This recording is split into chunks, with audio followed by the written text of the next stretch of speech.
राजकिशोर तिवारी जी हमारे साथ मौजूद हैं, सत्यव्रत चतुर्वेदी साहब हमारे साथ मौजूद हैं, ओम थानवी जी हमारे साथ मौजूद है, श्रीकांत शर्मा हमारे साथ मौजूद हैं। ओम थानवी, प्रॉब्लम अब ये बहुत वक्त हो गया इस सरकार को आए हुए, 1.5 साल से ऊपर का समय हो गया है। ये बड़ा एक किस्म से समय को तय किया हुआ कंटिन्यूअस प्रोसेस है। कोई ना कोई कहीं ना कहीं से इस तरह की भाषा बोलता है और अभी तक तो मैंने सफाई सुनी है, कार्रवाई कोई नहीं सुनाई पड़ी। देखिए, मैंने एक बार कहा था कि प्रधानमंत्री अगर चाहें तो एक साफ संदेश, जिस तरह से स्वच्छता अभियान के बड़े बड़े होर्डिंग लगाए गए हैं, बाहर विदेश में जब उन्होंने कहा कि गांधी जी जो थे वो अहिंसा पसंद करते थे, ये उन्होंने फेसबुक के दफ्तर में जाके अमेरिका में कहा। अहिंसा पे अगर ये जोर उनका है, ये बात अगर उनकी तरफ से, गांधी जी के नाम से आप मत लिखवाइए, अब मोदी जी के नाम से अगर निर्देश चला जाए कि किसी भी सूरत में हिंसा मेरी सरकार बर्दाश्त नहीं करेगी, ये देश अहिंसा का पुजारी है, क्योंकि गांधी जी का नाम आप ले रहे हैं, तो फिर मेरे ख्याल में मोदी जी के पार्टी वाले लोग इतना कहना चाहिए कि डरते हैं, वो उनकी हिम्मत नहीं होगी कि ऐसा करें। अब होता क्या है कि जो व्यक्ति, पता नहीं लोग कितना डरते हैं। शत्रुघ्न सिन्हा को देखा हमने बिहार के चुनाव में, कितना डरते हैं। पर मेरे ख्याल में देखिए, धज्जियां उड़ा के रख दी उन्होंने बोल बोल के इनकी पार्टी की। ये अपवाद, और ये कुछ नहीं कर पाए। ये अपवाद हैं, लोग बोलते नहीं है, चुप है। मेरा मानना ये है कि वो डरते हैं, वरना वो बोलते। जो बात मैं कह रहा हूं वो भी कह रहे होते कि आप वहां जाके बोलते हैं, यहाँ आप इनको चुप क्यों नहीं कराते हैं। तो अब आप देखिए, जब यहाँ पे महेश शर्मा ये कहते हैं कि मुसलमान होकर हमारे पूर्व राष्ट्रपति अब्दुल कलाम, वो जो अच्छी बात कहते हैं मुसलमान होकर के भी, और उनको पुरस्कार स्वरूप बाद में आप अब्दुल कलाम जी का बंगला ही दे देते हैं, तो संदेश क्या जाता है कि इस तरह की गैर जिम्मेदारी की बात करने वालों को प्रधानमंत्री के यहाँ उनका स्वागत है। तो अब आप जो लोग आए हैं, चाहे संघ के बैकग्राउंड से आए, एबीवीपी जो भी हैं, उनके भीतर मन में तो ये गांठ है ही कि ये तो हमारा राष्ट्र है, जबकि ये उनकी एक गांठ है, मैंने कहा धारणा है। जबकि देश मुसलमान है तो उनका भी उतना ही जितना हिंदुओं का है। सही बात है। तो हिंदुओं को भी शर्मिंदा कर दिया है। राजकिशोर तिवारी, जो बात हिंदू कर दिया कि हिंदू भी शर्मिंदा हो गए। जो बात ओम थानवी कह रहे हैं, आप इतने करीब से इस पार्टी को एक जर्नलिस्ट के तौर पर कवर करते हैं, मैंने बहुत वर्षों, ये लोग ये दोहरी जबान बोलने को एक नीतिगत मसला मानते हैं, या ये बड़ा तय है कि बाकी के नेता तो सर्वराष्ट्र की बात करेंगे, बड़ी बड़ी बात करेंगे, और बाकी संगीत सोम जो हैं वो अपना संगीत सुनाएंगे। दरअसल दिक्कत यह है कि हम लोग अक्सर विज्ञान चर्चा करते रहते हैं आपस में भी कि ये बोल कर ही आते हैं और बोल कर ही चले जाते हैं। हाँ। इस पार्टी के जो डीएनए शब्द, लेकिन गवर्नर को ये कहना है ना कि भाई आप यहाँ चले जाइए, आप वहां चले जाइए, आप मुसलमान है तो आपके लिए पाकिस्तान ऑप्शन है, बांग्लादेश ऑप्शन है। बात वही कि असली संदेश आप क्या देना चाहते हैं।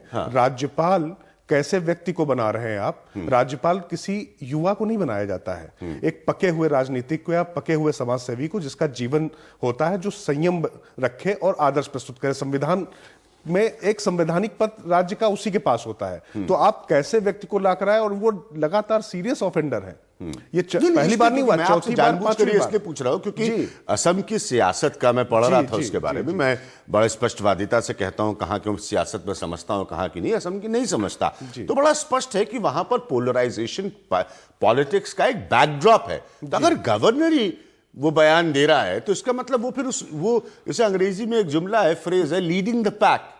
तो फिर वो गवर्नर लीड कर रहा है ना उसको। नहीं, तो वही बात है ना कि जब संवैधानिक पद पर, वो आपने बिल्कुल शुरुआत में ठीक कहा, पहले वो क्या थे उससे हमें कोई सरोकार नहीं। हाँ, इसीलिए अभी आप किस पद पर हैं, आप उस पद की गरिमा के अनुरूप काम कर पा रहे हैं, नहीं कर पा रहे, और वो लगातार उस पर प्रहार कर रहे हैं, संवैधानिक मर्यादा पर। और जो बात प्रधानमंत्री, राष्ट्रपति, या जो संविधान कहता है कि एक ही किताब है, अगर उन्होंने बात कही, बात क्या कह रहे हैं कि अगर हिंदुओं को दिक्कत हो तो हिंदुस्तान में देखें। क्यों भैया, हिंदुस्तान में जो पैदा हुआ है तो वो क्या, उसका डीएनए कहां जाएगा? आप बिहार का डीएनए बताते हो, और वहां पर आप देख चुके हो कि बिहार में आपने पोलराइजेशन किया, वहां पर आप सामने नतीजा भी देख रहे हैं। उसके बाद भी अगर आप सुधरने को तैयार नहीं है, तो इसका मतलब ये बात, बहुत सारे मेरे पास बयान है, मतलब सीधा है कि आप कंट्रोल नहीं कर पा रहे, कंट्रोल नहीं कर पा रहे मसले पर जो आए। सत्यव्रत चतुर्वेदी जी, ये क्यों बार बार होता है?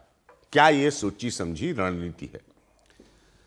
देखिए, अभिज्ञान, किसी भी आदमी की अपनी एक राजनीतिक सोच हो सकती है, और उसको पूरा हक है हमारे संविधान में अपनी सोच रखने का। बिल्कुल सही बात है।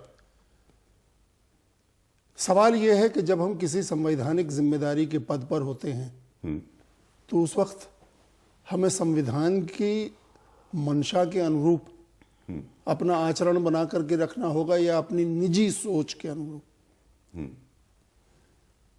मुश्किल यहां यह है कि जिस पृष्ठभूमि से गवर्नर साहब आते हैं उस पृष्ठभूमि में उनको यही शिक्षा दी गई है और यही उनको पूरी ट्रेनिंग दी गई है, उनका माइंडसेट वही है, हिंदुत्ववाद।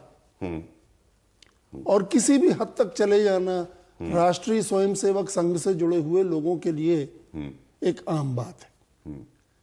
गिरिराज सिंह के उस बयान से लेकर जो उन्होंने चुनाव के दौरान दिया था, उनको वोट न देने वालों पाकिस्तान चले जाएं, उस बयान से लेके और गवर्नर साहब के बयान तक करीब 32 विभिन्न नेताओं ने पार्टी के, मंत्री भी उसमें शामिल हैं, सांसदगण भी शामिल हैं, संगठन के पदाधिकारी भी शामिल हैं, इनके 32 ऐसे बयान आए हैं इस दौर में, पिछले 1.5 वर्ष में लगभग, जिनको कभी भी लोगों ने इस देश के स्वीकार नहीं किया।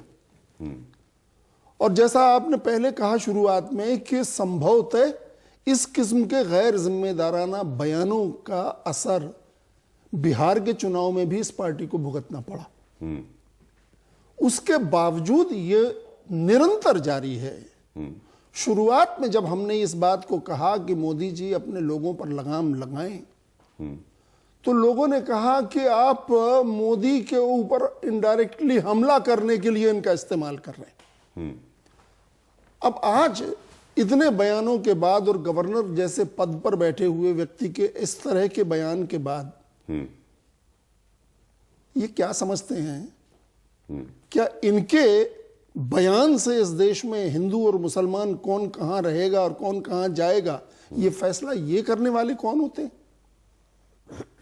इस मुल्क के 120 करोड़ लोगों ने मिलकर के एक राष्ट्र बनाया है और ये राष्ट्र किसी एक सिरफिरे के बयान से वो राष्ट्र भंग नहीं किया जा सकता। ऐसे लोगों की बहुतायत भारतीय जनता पार्टी और राष्ट्रीय स्वयंसेवक संघ में आज भी है। मोदी जी जो विदेश में कहते हैं या जो अपने भाषणों में यहां कहते हैं, उसमें और उनकी असलियत में, दोनों में बड़ा फर्क है। और एक ये सोची समझी रणनीति है।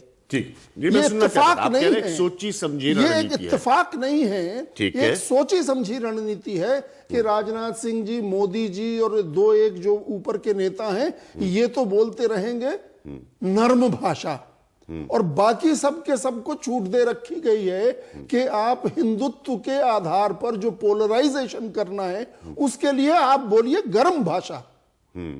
एक भी व्यक्ति के विरुद्ध आज तक कोई कार्रवाई न होना श्रीकांत इस जी को बात पूरा का समय दूंगा, प्रमाण है। श्रीकांत शर्मा जी को पूरा समय दूंगा। श्रीकांत जी, क्या ये 2 pronged स्ट्रैटेजी है? बहुत लंबे समय से ये बहस चल रही है। बिहार के चुनाव के दौरान अखबारों ने इसको फ्रंट पेज पर छापा कि अमित शाह ने संदेश दिया संगीत सोम जैसे नेताओं को कि आप दादरी से जुड़े बयान नहीं दे, वहां पर नहीं जाएं। ये क्यों एक यूनिफॉर्म मैसेज बीजेपी की लीडरशिप को, उसकी टॉप मोस्ट लीडरशिप से क्यों नहीं जाता? अभिज्ञान जी, सबसे पहले तो मैं जो आपका सवाल है उसका भी जवाब दूंगा। हाँ। लेकिन उससे पहले मैंने सभी को बहुत अच्छे से सुना। ये देश 125 करोड़ जनता का देश है और इसमें सभी को एक समान अधिकार है। और जो बयानों की आप बात कर रहे हैं, ये देश बयानों से नहीं चलता, ये देश संविधान से चलता है, कानून से चलता है।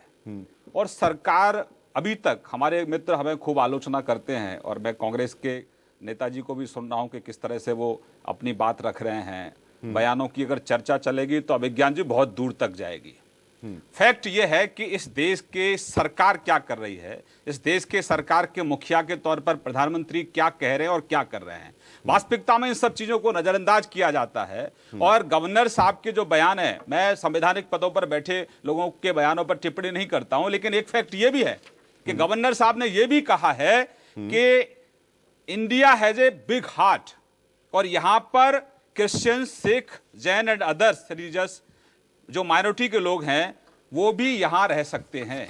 और ये भी फैक्ट है अभिज्ञान जी कि इस देश के अंदर जितने भी लोग आप जिस तरह से अफगानिस्तान में वहां झगड़ा हुआ, अफगानिस्तान के लोगों के रिफ्यूजी के तौर पर मैक्सिमम अफगानिस्तान के लोग यहां आए और अभी भी बड़ी संख्या में अफगानिस्तान के मुस्लिम्स यहां रहते हैं। तो हिंदुस्तान एक सेक्युलर कंट्री है, हिंदुस्तान में सबके लिए जगह है, हिंदुस्तानियों के लिए भी जगह है, और कोई रिफ्यूजी बन के आ रहा है उसके लिए भी जगह है। अगर कहीं पूरे देश भर में कहीं पर भी किसी भी वर्ग के लोग अगर प्रताड़ित होते हैं और यहां पर उनको स्पेस भी दिया जाता है, एक फैक्ट है। लेकिन दुर्भाग्य से इस देश में ऐसा प्रचलन चल पड़ा है कि प्रधानमंत्री की मत सुनो, सरकार के कामों की अनदेखी करो। अगर कोई बयान दे रहा है तो बयानों की आधी बात पकड़ लो और उस आधी बात को पकड़कर पूरा एक तरीके से कैंपेन चलाओ।